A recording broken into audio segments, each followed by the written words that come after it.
50대 중반 회사에서 명예퇴직 통보를 받았습니다. 30년을 바쳐온 일이었습니다. 아침 일찍 집을 나서고 밤늦게 돌아오던 날들. 가족을 위해, 아이들을 위해 견뎌낸 시간들. 그런데 어느 날 모든 것이 무의미하게 느껴졌습니다. 내가 그동안 믿었던 건 뭐였을까? 열심히 살면 보상받는다던 그 약속은? 이제 나는 누구인가? 혹시 이런 순간을 경험하신 적 있으신가요? 평생 옳다고 믿었던 가치들이 한순간에 무너지는 느낌. 내가 서 있던 땅이 사라지고 텅 빈 공허만 남는 그 순간. 19세기 한 철학자가 이렇게 외쳤습니다. 신은 죽었다. 프리드리히 니체의 이 선언은 단순히 종교를 부정한 말이 아니었습니다. 그것은 우리가 평생 의지해온 모든 절대적 가치들이 더 이상 작동하지 않는 시대가 왔다는 냉혹한 진단이었습니다. 회사가 책임져 주지 않습니다. 국가가 보호해 주지 않습니다. 심지어 가족마저도 각자의 삶을 살아갑니다. 이제 우리는 혼자입니다. 그렇다면 절망해야 할까요? 니체는 놀랍게도 아니다 라고 대답합니다. 오히려 그는 이렇게 말합니다. 신이 죽은 바로 그 자리에 당신이 서야 한다. 오늘 우리는 인생의 가장 어두운 순간을 통과하는 법을 배울 것입니다. 허물을 넘어 자신만의 의미를 창조하는 법을. 나이 들어서도, 아니 나이 들었기에 더욱 강해질 수 있는 방법을. 니체와 함께 그 여정을 시작하겠습니다. 1889년 1월 3일 이탈리아 토리노의 광장. 45세의 니체는 말 한마리가 마부에게 채찍질 당하는 것을 목격합니다. 그는 갑자기 말에 목을 껴안고 눈물을 흘렸습니다. 그리고 그 자리에서 쓰러졌습니다. 그는 다시는 정신을 회복하지 못했습니다. 11년 후 그는 어머니의 품에서 조용히 숨을 거두었습니다. 천재와 광기는 종이 한 장 차이라고 합니다. 니체의 삶이 그랬습니다.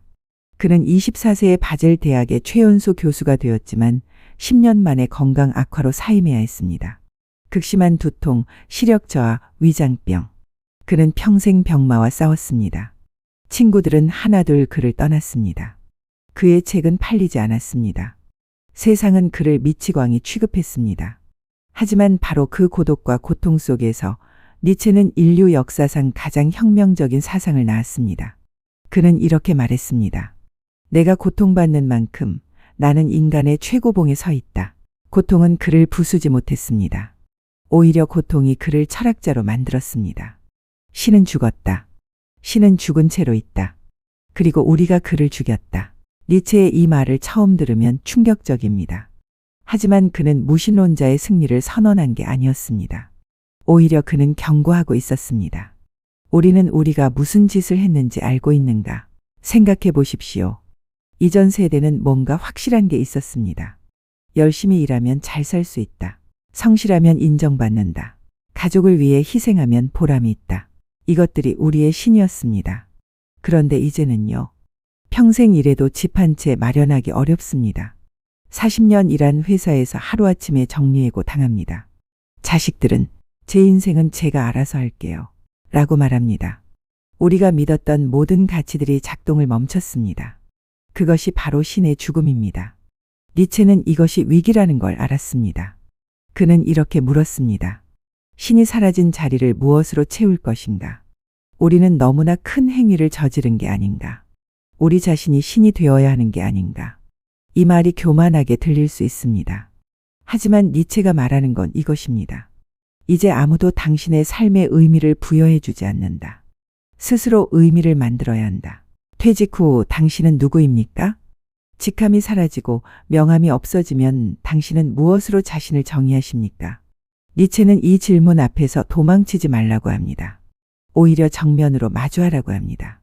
니체는 두 종류의 인간을 이야기합니다. 첫째는 마지막 인간입니다. 이들은 편안함만을 추구합니다. 위험을 피하고 안전을 선택하고 튀지 않으려 합니다. 모두가 평등하다. 고 말하지만 사실은 모두가 똑같다. 는 뜻입니다. 니체는 이렇게 말합니다. 그들은 조금의 쾌락을 낮에 조금의 쾌락을 밤에 갖는다. 그러면서도 건강은 중시한다. 우리는 행복을 발명했다고 마지막 인간들은 말하며 눈을 깜빡인다. 혹시 이 말이 익숙하지 않으신가요? 건강 챙기면서 편하게 살아야지. 이제 내 인생 즐기면서 살아야지. 파이팅할 나이는 지났어. 적당히 살자. 니체는 이것을 가장 위험한 태도라고 봤습니다. 왜냐하면 이것은 포기이기 때문입니다. 그렇다면 대안은 무엇일까요? 바로 초인입니다. 초인은 슈퍼맨이 아닙니다. 남을 지배하는 강한 자가 아닙니다. 초인은 자기 자신을 극복하는 사람입니다. 어제의 나보다 나은 오늘의 나. 안주하려는 나를 깨우는 내일의 나. 60대에 새로운 일을 시작하는 사람. 70대에 악기를 배우는 사람. 이제 늦었어. 라는 말을 거부하는 사람. 그들이 바로 초인입니다. 니체는 말합니다. 인간은 극복되어야 할 무엇이다. 인간은 동물과 초인을 잇는 밧줄이다. 심연 위에 걸쳐진 밧줄. 위험합니다. 떨어질 수도 있습니다. 하지만 그 밧줄을 건너는 것, 그것이 인간답게 사는 것입니다. 니체의 가장 아름다운 가르침은 운명의 에머페리입니다. 라틴어로 운명을 사랑하라는 뜻입니다. 운명을 받아들이는 게 아닙니다. 운명을 사랑하는 것입니다. 차이가 보이십니까? 받아들인다는 건 마지못해 인정하는 겁니다. 어쩔 수 없지, 팔자련이 하고 살아야지. 하지만 사랑한다는 건 다릅니다. 이것이 내 삶이다. 나는 이것을 선택한다. 명예퇴직을 당했습니다. 받아들이면 희생자가 됩니다. 사랑하면 새로운 시작이 됩니다. 배우자와 사별했습니다. 받아들이면 남은 인생이 공허합니다. 사랑하면 그와 함께한 시간이 영원해집니다. 자식의 기대만큼 성공하지 못했습니다. 받아들이면 실망이 남습니다. 사랑하면 그의 행복을 진심으로 바랄 수 있습니다. 니체는 이렇게 말합니다. 나의 공식은 이것이다. 운명에 더 이상 달리할 수 없는 것을 사랑하는 것. 나에게는 전쟁이 아니다. 그것이 위대함이다. 이것은 체념이 아닙니다. 이것은 가장 능동적인 태도입니다. 내 삶이 이러하다면 나는 이것을 나의 작품으로 만들겠다. 당신의 주름살은 당신이 살아온 증거입니다. 당신의 실패는 당신이 도전한 흔적입니다. 당신의 상처는 당신이 사랑한 결과입니다. 이 모든 것을 사랑하십시오. 그것이 당신입니다. 니체의 가장 강렬한 사고 실험이 있습니다. 바로 영혼회귀입니다. 상상해 보십시오. 어느 날 밤 악마가 나타나 이렇게 말합니다. 당신의 삶이 지금까지 살아온 그대로 똑같이 무한히 반복됩니다. 모든 기쁨, 모든 고통, 모든 순간이 똑같이 되돌아옵니다. 영원히, 끝없이. 당신은 어떻게 반응하겠습니까? 제발 그러지 말아주세요. 라고 울부짖겠습니까? 아니면 좋다. 다시 한번. 이라고 외치겠습니까? 니체는 이것이 삶을 판단하는 최고의 기준이라고 봤습니다. 만약 당신이 지금의 삶을 다시 살고 싶지 않다면 당신은 제대로 살지 못한 것입니다. 하지만 만약 당신이 그래, 좋다. 다시 한번. 이라고 말할 수 있다면 당신은 제대로 산 것입니다. 생각해 보십시오. 자식 교육을 위해 당신의 꿈을 포기했습니까? 그것을 다시 하시겠습니까? 아니라면 지금이라도 당신의 꿈을 살아보십시오. 회사를 위해 가족 시간을 희생했습니까? 그것을 다시 하시겠습니까? 아니라면 지금 남은 시간을 다르게 쓰십시오. 체면 때문에 하고 싶은 말을 못했습니까? 그것을 다시 하시겠습니까? 아니라면 지금부터라도 진실하게 사십시오. 영혼회귀는 시험입니다.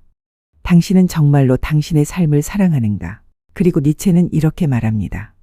당신의 삶을 예라고 말할 수 있을 만큼 살아라. 늙는다는 건 힘이 약해지는 게 아니라 의지가 약해지는 것이다. 니체는 힘의 의지를 이야기했습니다.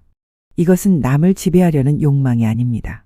이것은 성장하려는 근본적인 충동입니다. 식물이 해를 향해 뻗어나가는 것. 물이 높은 곳에서 낮은 곳으로 흐르는 것. 그것처럼 자연스러운 것.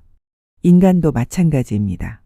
우리는 본능적으로 성장하고 극복하고 넘어서려 합니다. 하지만 나이가 들면 이것을 포기합니다. 이제 그만하면 됐지. 이 나이에 무슨 젊은 사람들에게 기회를 주자. 니체는 이것을 가장 슬픈 죽음이라고 봤습니다. 육체가 죽기 전에 정신이 먼저 죽는 것. 그는 이렇게 말합니다. 많은 사람들이 너무 오래 산다. 그들은 죽어야 할 때를 놓쳤다. 이 말이 잔인하게 들릴 수 있습니다. 하지만 니체가 말하는 죽음은 육체의 죽음이 아닙니다. 정신의 죽음, 의지의 죽음입니다. 90세에도 새로운 것을 배우는 사람이 있습니다. 30세에도 다 틀렸어 라고 포기하는 사람이 있습니다. 누가 더 살아있는 것일까요? 니체는 말합니다. 높은 곳을 향해 나아가라. 비록 혼자 걸어야 할지라도 당신 안에는 아직도 미개척된 영역이 있습니다. 당신이 해보지 않은 일들이 있습니다. 당신이 되지 못한 자신이 있습니다. 나이는 핑계일 뿐입니다. 니체는 두 그리스 신을 통해 삶을 설명합니다. 아폴로는 질서, 이성, 조화의 신입니다. 디오니소스는 혼돈, 열정, 도취의 신입니다. 우리는 보통 아폴론적으로 살아왔습니다. 계획하고 통제하고 질서를 유지하며 차근차근 준비하면 노후가 편할 거야. 규칙적으로 살면 건강할 거야. 실수하지 않으면 안전할 거야. 하지만 니체는 말합니다. 아폴론만으로는 삶이 완성되지 않는다고. 삶에는 디오니소스가 필요합니다. 예측할 수 없는 열정이 필요합니다. 통제할 수 없는 기쁨이 필요합니다. 한번 생각해 보십시오. 당신의 인생에서 가장 생생한 기억은 무엇입니까? 계획대로 된 일입니까? 아니면 예상치 못한 일입니까? 첫사랑의 설렘, 무모한 도전의 짜릿함, 친구들과의 즉흥적인 여행. 그것들은 모두 디오니소스적이었습니다. 니체는 이렇게 말합니다. 나는 춤출 수 없는 신을 믿지 않는다. 삶은 완벽하게 계획될 수 없습니다. 삶은 통제될 수 없습니다. 삶은 춤입니다. 때로는 박자를 놓치고, 때로는 넘어지고, 때로는 어색하게 움직입니다. 하지만 그것이 춤입니다. 60대, 70대가 되었다고 춤을 멈추지 마십시오. 오히려 이제는 체면 따위 버리고 자유롭게 춤출 수 있는 나이입니다. 니체는 이렇게 말합니다. 나는 슬픔의 무게에 짓눌리지 않기 위해 춤춘다.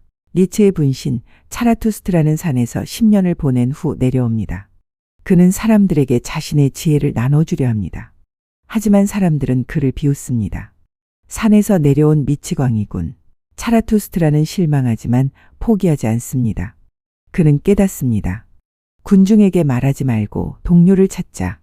창조하는 자들, 수확하는 자들, 축제를 만드는 자들. 이것은 니체 자신의 이야기이기도 합니다. 그는 평생 인정받지 못했습니다.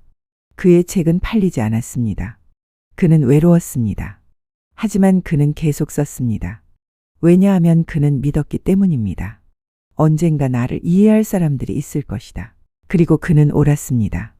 그가 죽은 후 그의 사상은 20세기를 뒤흔들었습니다. 실존주의, 포스트모더니즘, 심리학, 현대 사상은 니체 없이 설명할 수 없습니다. 여기서 우리는 배웁니다. 당신이 지금 인정받지 못한다고 해서 당신이 가치 없는 건 아닙니다. 당신의 자식이 당신을 이해하지 못한다고 해서 당신이 틀린 건 아닙니다. 세상이 당신을 무시한다고 해서 당신의 존재가 무의미한 건 아닙니다. 니체는 말합니다. 나는 나의 시대를 위해 쓰지 않는다. 나는 아직 태어나지 않은 자들을 위해 쓴다. 당신도 마찬가지입니다. 당신이 살아온 방식, 당신이 견뎌낸 고통, 당신이 이룬 성취. 그것은 지금 당장 인정받지 못할 수도 있습니다. 하지만 그것은 의미가 있습니다. 당신의 손주가, 증손주가 알아볼 것입니다. 당신은 미래를 위해 살고 있는 것입니다. 니체는 평생을 혼자 걸었습니다.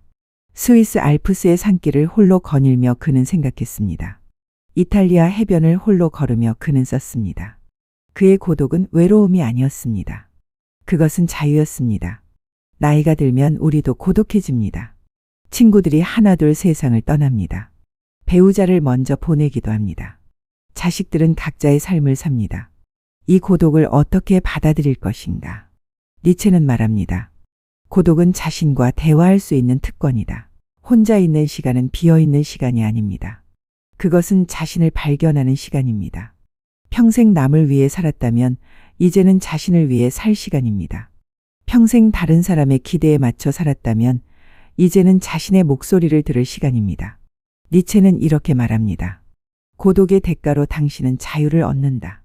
고독 속에서 당신은 비로소 당신 자신이 됩니다. 다른 사람의 눈치를 보지 않고, 다른 사람의 평가에 흔들리지 않고, 그냥 당신? 이것이 니체가 말하는 자유입니다. 니체의 마지막 완전한 책 제목은 이 사람을 보라입니다. 그는 광기에 빠지기 직전 자신의 삶을 돌아보며 이렇게 썼습니다. 나는 왜 이렇게 현명한가? 나는 왜 이렇게 영리한가? 나는 왜 이렇게 좋은 책을 쓰는가? 나는 왜 하나의 운명인가? 이것은 자만이 아닙니다. 이것은 자기 긍정입니다. 병든 몸으로 가난하게 외롭게 살면서도 그는 자신의 삶을 긍정했습니다. 내가 걸어온 길은 옳았다. 나는 나의 운명을 사랑한다. 오늘 우리는 니체로부터 이것을 배웁니다. 당신의 삶을 긍정하십시오. 완벽하지 않아도 괜찮습니다. 계획대로 되지 않았어도 괜찮습니다. 다른 사람들이 인정하지 않아도 괜찮습니다. 그것은 당신의 삶입니다. 당신이 살아낸 삶입니다. 니체는 말합니다. 살 이유를 아는 사람은 어떤 고난도 견딜 수 있다. 당신은 무엇을 위해 살고 계십니까? 그 답을 찾는 순간, 당신은 더 이상 신이 필요하지 않습니다. 왜냐하면 당신 안에 이미 의미가 있기 때문입니다. 신은 죽었습니다. 하지만 당신은 살아있습니다. 그리고 살아있는 한 당신은 창조할 수 있습니다. 당신만의 가치를, 당신만의 의미를, 당신만의 신을. 니체의 마지막 메시지는 이것입니다. 너 자신이 되어라. 다른 누가 되려고 하지 마십시오. 젊은 사람이 되려고 하지 마십시오. 완벽한 사람이 되려고 하지 마십시오. 그냥 당신이 되십시오. 주름진 얼굴과 함께, 느린 걸음과 함께, 많은 실패와 함께. 그것이 당신입니다. 그리고 그것은 아름답습니다. 오늘 밤 잠들기 전에 스스로에게 물어보십시오. 내 삶을 다시 살 수 있다면 나는 얘라고 말할 수 있는가? 만약 망설여진다면 아직 늦지 않았습니다. 지금부터라도 당신의 예를 살아가십시오. 니체가 우리에게 준 선물은 희망이 아닙니다. 그것은 용기입니다. 절망 속에서도 춤출 수 있는 용기. 고통 속에서도 의미를 찾을 수 있는 용기. 혼자서도 자신의 길을 걸을 수 있는 용기. 당신에게는 그 용기가 있습니다. 왜냐하면 당신은 여기까지 왔기 때문입니다. 지금까지 살아온 것만으로도 고생 많으셨습니다. 오늘 영상이 마음에 드셨으면 구독과 좋아요를 꼭 한번 눌러주세요. 감사합니다.